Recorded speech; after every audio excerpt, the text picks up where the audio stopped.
Ketua KPK tak hadiri debat TWK. Mereka yang gagal akhirnya gagal buat sensasi. Ditulis oleh Syardi di siwar.com.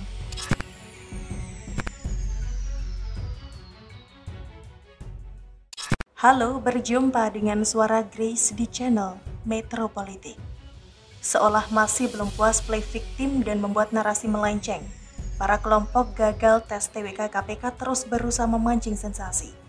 Salah satunya adalah menggelar debat terbuka terkait tes TWK. Debat terbuka ini dilakukan dengan Direktur Sosialisasi dan Kampanye Anti Korupsi KPK, Giri Suprabdiono, di ruang wartawan Gedung Merah Putih KPK. Nah, Giri ini adalah salah satu dari 75 pegawai KPK yang tidak memenuhi syarat dalam TWK tersebut. Peneliti Indonesia Corruption Watch atau ICW Kurnia Ramadana menjadi pembawa acara debat tersebut. Ia juga sudah mengirim surat resmi ke KPK terkait undangan kepada Ketua KPK Firly Bahuri untuk bisa datang debat terbuka tersebut. Tapi untunglah Ketua KPK tidak hadir. Akan tetapi, Kurnia tetap memulai acara dengan membahas masalah TWK dengan Giri. Dalam acara tersebut, Giri menilai bahwa TWK justru menyingkirkan pegawai-pegawai yang mempunyai kesungguhan dalam memberantas korupsi.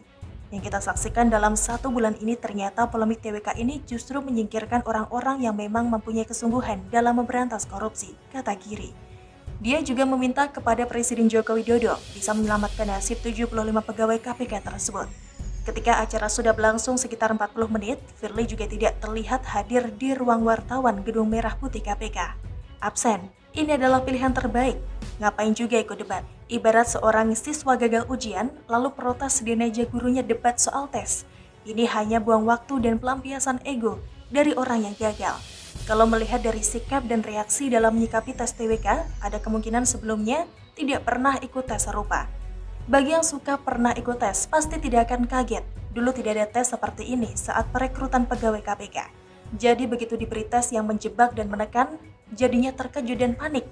KPK beri penjelasan soal alasan tidak hadirnya Firly Bahuri dalam debat itu.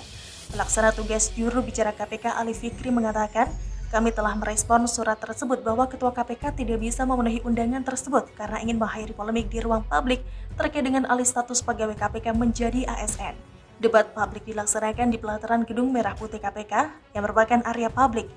Dia menyayangkan acara debat digelar di ruang pers KPK tanpa pemberitahuan terlebih dahulu. Kami berharap dukungan publik untuk menciptakan situasi yang kondusif demi kelancaran tugas-tugas pemberantasan korupsi oleh KPK, ucap Ali. Mungkin sebagian orang akan menilai Ketua KPK pengecut dan tidak punya nyali menerima tantangan debat. Tapi menurut saya, menerima tantangan debat sama saja tidak ada kerjaan. Lebih baik waktu dipakai untuk fokus saja memberantas korupsi. Tidak ada gunanya berdebat orang yang hanya mau menang sendiri, yang sangat arogan merasa mereka sudah paling benar. Hanya modal suara keras keluar-keluar play victim di depan publik mirip orang stres. Mungkin saja mereka memang punya niat lain di balik rencana debat ini. Mungkin ada perangkap yang disiapkan, dan Ketua KPK tak perlu masuk ke dalam perangkap itu.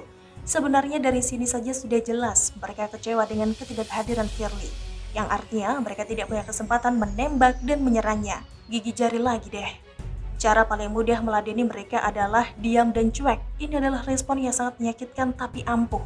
Mereka tampak ingin terus memperpanjang polemik agar bisa dapat celah untuk menang. Sedangkan Firly ingin sudahi polemik ini dan tidak peduli lagi. Mereka panik kalau sampai polemik dan isu ini padam, artinya mereka tidak bisa bikin ulah lagi. Peluang mereka untuk mengamankan posisi makin berat. Ketua KPK tidak rugi apapun kalau disebut pengecut karena tak hadir debat. Yang paling sakit itu mereka yang gagal tes TWK. Sudah keluar-keluar sampai tenggorokan kering, cari bantuan sana-sini sampai ke PGI dan MUI, tapi pada akhirnya sia-sia dan tetap kalah. Cuek adalah jalan terbaik, lama-lama mereka juga bakal capek sendiri. Kegigihan mereka ada batasnya juga. Bagaimana menurut Anda? Silahkan tulis komen Anda di kolom komentar. Jangan lupa untuk like, subscribe, dan share. Grace pamit, sampai jumpa.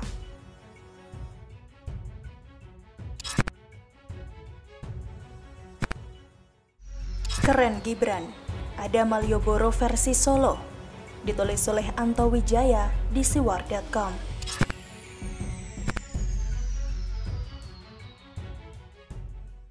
Halo, berjumpa dengan suara Grace di channel Metro Politik.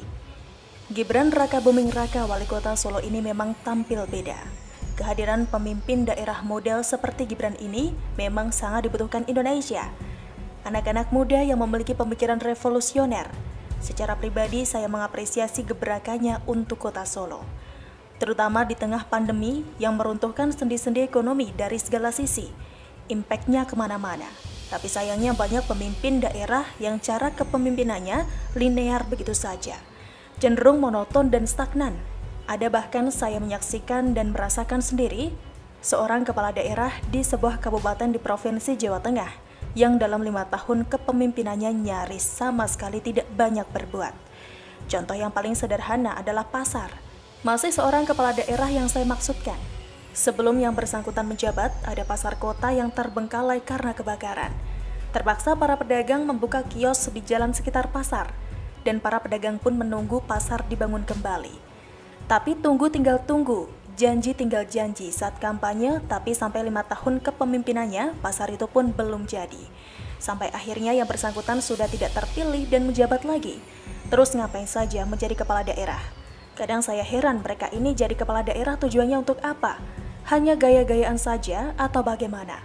Padahal dengan menjadi kepala daerah, kesempatan untuk berbuat banyak jadi lebih terbuka lebar untuk warganya dan meninggalkan legasi yang tak bakal dilupakan orang.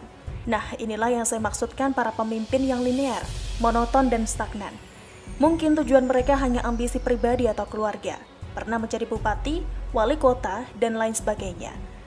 Seolah mengeluarkan biaya hingga puluhan miliar saat kampanye itu iseng-iseng saja. Dan saya rasa banyak sekali kepala daerah model begini di Indonesia. Nah, kembali ke Gibran Rakabuming Raka, putra sulung Presiden Jokowi ini. Idenya membuat Malioboro versi Solo terbilang keren. Solo dan Yogyakarta itu memiliki tipikal kota yang nyaris sama, termasuk corak budayanya. Memang sudah saatnya Solo juga menjadi salah satu kota tujuan wisata seperti halnya Yogyakarta.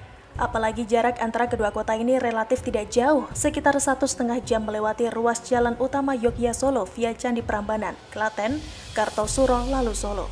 Sehingga dua kota ini dapat bersinergi. Soal kuliner, kota Solo salah satu tempat destinasi kuliner yang beragam warnanya, yang paling terkenal di Galabu. Sedang untuk budaya tak perlu ditanyakan lagi. Sedang destinasi wisatanya ada puluhan tempat. Misal keraton yang masih berdiri megah, lalu Balai Kambang, Taman Sriwedari, Pura Mangkunegaran, Kampung Batik Kauman, Museum Batik Danar Hadi, Taman Curug, dan lain sebagainya. Ide membuat Malioboro versi kota Solo rasanya perlu diapresiasi. Sedang untuk jalan yang digunakan, sepanjang Jalan Gatot Subroto hingga Ngarsopuro. Wali kota Solo ini mengatakan nantinya kawasan tersebut akan lebih fokus bagi wisata pejalan kaki, sehingga penataan untuk pedestrian akan diperlebar dan ditinggikan. Selain itu, untuk membuatnya lebih menarik, akan ada tempat berjualan produk usaha mikro, kecil, dan menengah atau UMKM dan pertunjukan seni. Ya, jangan dibandingkan dengan Malioboro, ini konsepnya agak berbeda. Harus lebih baik untuk wisata pejalan kaki, katanya dilansir dari Antara. Sementara itu, pada destinasi wisata lain, PT Kereta Api Indonesia Persero sudah menyatakan kesanggupannya mengembangkan potensi kereta api yang beroperasi di kota Solo dan sekitarnya, termasuk KA Barata Kresna Rute Solo Wonogiri. Kehadiran kereta uap ini tentu menjadi salah satu pembeda. Seolah kita bakal diajak menikmati suasana masa lampau, destinasi wisata berbasis kereta api, kereta uap jala darat yang bakal dihidupkan kembali. Sedang pemandangan sepanjang Solo Wonogiri ini terbilang indah. Pengunjung bakal disuguhi hamparan sawah dan perbukitan. Gibran Rakabuming Raka ini menjadi salah satu kepala daerah yang dapat ditiru oleh kepala daerah lainnya. Meskipun yang bersangkutan juga berstatus anak presiden, tapi bukan berarti aji mumpung semata. Tapi benar-benar ditujukan kepada warganya jika yang bersangkutan memang pantas dipilih dan dipercaya menerima amanah. Anak presiden tapi mau merangkak dari bawah sebagai kepala daerah, ini tentu sangat bagus untuk modalnya ke depan. Jika ingin mencoba ke kolam yang lebih besar, saya jadi teringat cerita yang terkenal. Konon banyak anak pejabat menteri di Jepang yang menjadi pelayan sebuah restoran. Jangan seperti anak presiden dari CKS itu, maunya langsung tampil di panggung besar dengan segala aneka gemerlap yang disuguhkan, tapi minim pengalaman. Jadi tidak keliru jika beberapa waktu yang lalu seorang Ganjar Pranowo, Gubernur Jawa Tengah ini memuji Gibran. Ganjar mengatakan ia adalah role model kepala daerah. Ayo ke Solo, the spirit of Java. Demikian, salam. Bagaimana menurut Anda? Silahkan tulis komen Anda di kolom komentar. Jangan lupa untuk like, subscribe, dan share. Grace pamit, sampai jumpa.